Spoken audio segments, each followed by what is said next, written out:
Al-Quran sering dibaca dan dihatamkan oleh banyak umat Islam di saat Ramadan. Akan tetapi sedikit yang memegangnya, membacanya, menghatamkannya, apalagi di luar bulan Ramadan.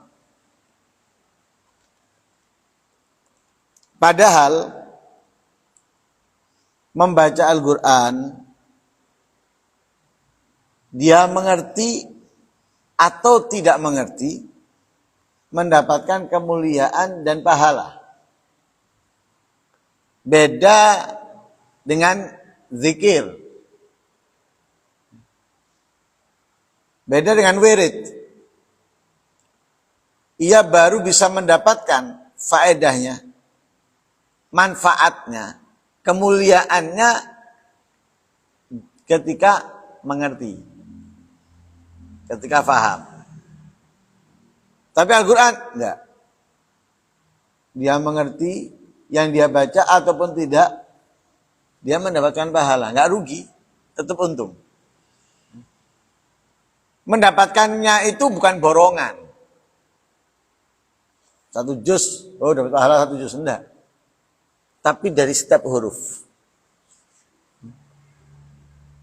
Berarti kalau dia membaca 1 lembar saja,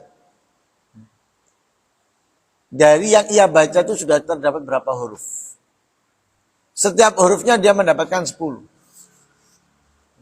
Jadi sudah mendapatkan besar dia. Tanpa dia mengerti, tanpa dia faham, walaupun misalnya dia tidak menyentuh, tidak memegang, karena nggak punya wudhu, dia mendapatkan pahala yang besar. Kalau kita zikir, harus ngerti dulu. Baru kita mendapatkan faedahnya, mendapatkan manfaatnya. Tapi Al-Quran, enggak. Karena itu dikatakan,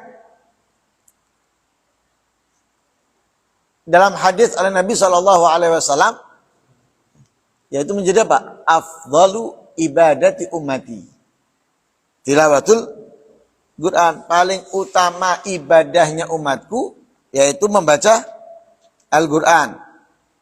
Bahkan Nabi menjelaskan, pahala dari membaca Al-Quran itu per hurufnya. 1 hurufnya seperti 10. Man qara'a harfan min kitabillah kutibat lahu hasanah wal hasanatu bi asyri amsalihha.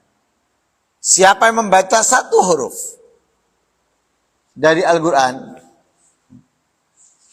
dicatat oleh Allah untuknya 1 kebaikan. 1 huruf dicatat untuknya 1 kebaikan.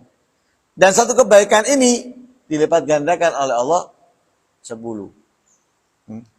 Sehingga la aqulu alif lam mim harfun wahidun. Aku tidak nyatakan bahwa alif lam mim itu 1 huruf. Bal akan tetapi alif harfun, walamun harfun, wa mimun harfun. Alif lam mim, alifnya 1 huruf, lamnya 1 huruf, mimnya 1 huruf. Berarti 3 huruf. 1 hurufnya 10 kebaikan. Berarti 3 huruf menjadi 30 kebaikan.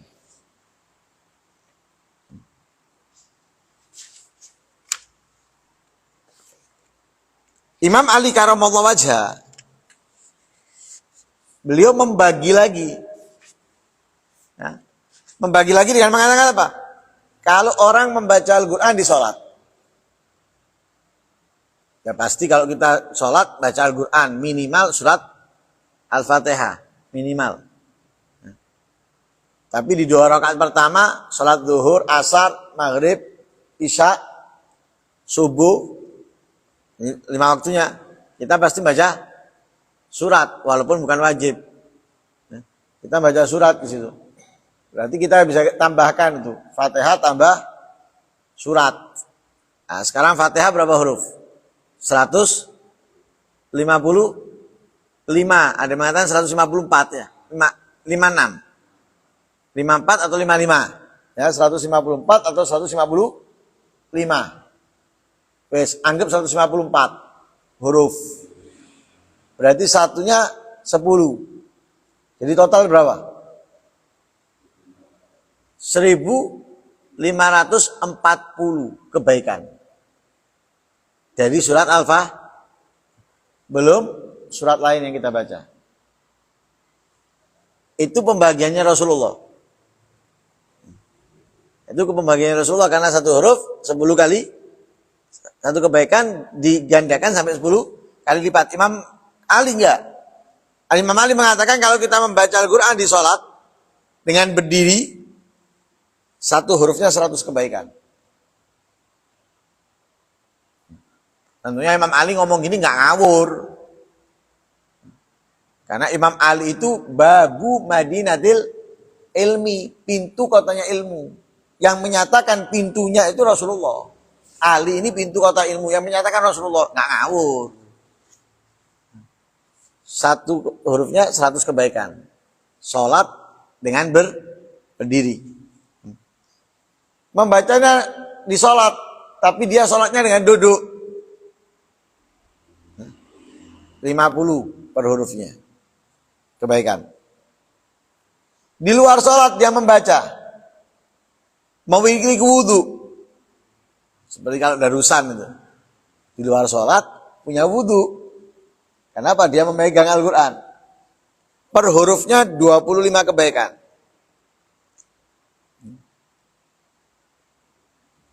Di luar sholat tanpa wudu.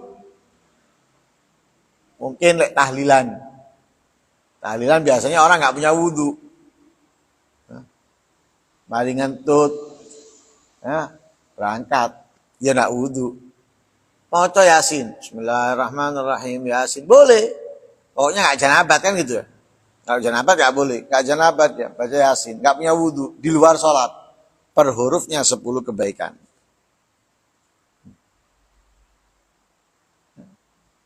Sehingga apa? Sangat disayangkan. Amat rugi.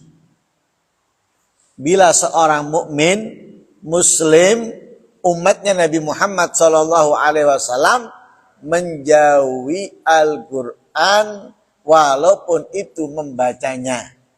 Lebih-lebih amalnya. Membacanya rugi besar. Apalagi menjauhi amalnya. Nah, menjauhi pengamalannya. Sampai dinyatakan oleh Rasulullah, kalau kita sibuk baca Al-Quran, sehingga nggak sempat berdoa. Quran toh, sampai nggak sempat berdoa. Nggak rugi orang itu. Kenapa? Allah akan berikan ia pahala yang terbaik yang diberikan orang-orang yang meminta. Terbaik loh. Ya, tentunya doanya para anbiya, doanya para rasul, doanya para aulia. Ini mereka kalau doa yang hebat ini. Apa yang diberikan Allah kepada mereka dari doa-doanya akan diberikan orang yang sibuk membaca Al-Quran yang ia akhirnya apa? Kurang berdoa. Sedikit berdoa. Tapi dia nggak ketinggalan keistimewaan, kemuliaan yang diberikan Allah kepada orang yang berdoa dan doa yang terbaik. Nah, dikatakan dalam hadisul qudsi, yaqulullah ta'ala, hadisul qudsi, man shaghalahu dzikri wa tilawata kitabi, siapa yang sibuk berzikir, ingat kepadaku, dan membaca kitabku. Sibuk. Dari apa sibuknya? An mas'alati. Daripada memohon kepadaku. Sibuk berzikir, sibuk membaca Al-Quran, sehingga ia kurang memohon, kurang meminta kepada Allah. Itu dia apa? Dimakfu sama Allah. Ditoleransi sama Allah. Padahal dalam hadis ada yang menyatakan, apa disabdakan oleh Rasulullah, Allah itu benci kalau ada hamba yang nggak minta. Tapi ini nggak dibenci sama Allah. Kenapa? Karena dia nggak minta, karena bukan nganggur. Dia sibuk zikir, dia sibuk membaca Al-Quran. Nggak dibenci sama Allah. Malah justru apa? Dikatakan, a'taituhu. Katanya Allah dalam hadis itu, aku akan memberikan kepadanya afdhala ma u'tis sa'ilin, paling utama yang aku berikan kepada orang-orang yang meminta. Paling utama apa yang aku berikan kepada orang-orang yang meminta. Dengan itu, kita kan dalam bulan Ramadan ini sudah latihan membaca Al-Quran.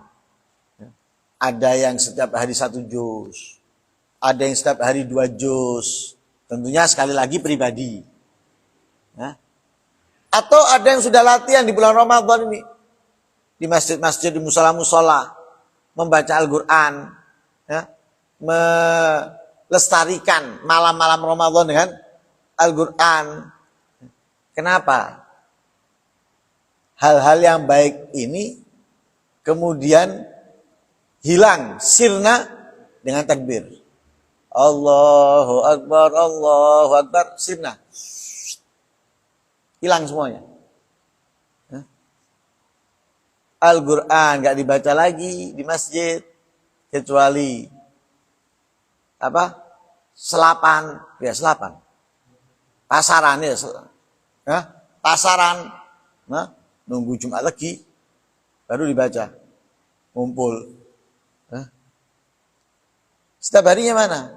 Di Ramadan dibaca setiap harinya di masjidnya, di musolanya. Nah sekarang di luar Ramadan mana? Lah kenapa nggak dilestarikan? Kalau habis Ramadan, di Ramadan itu habis tarawih, lah kenapa nggak habis maghrib aja?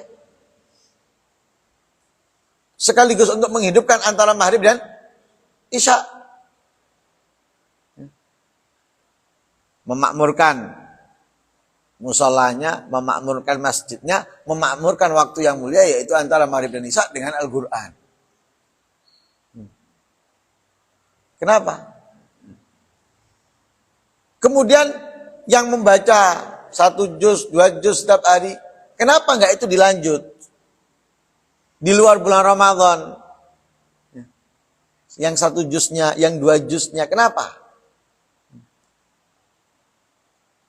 Apakah kita mau termasuk golongan orang yang dikeluhkan oleh Rasulullah kepada Allah? Yang mengeluh Rasulullah.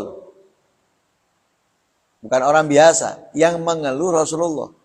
Dikeluhkan bukan kepada manusia, bukan kepada makhluk, tapi yang menciptakan kita, Allah Subhanahu wa taala. Ya Rabbi inna qaumi ittakhadhu hadzal qur'ana mahjura. Nah, dengan itu kita niatkan dari sekarang.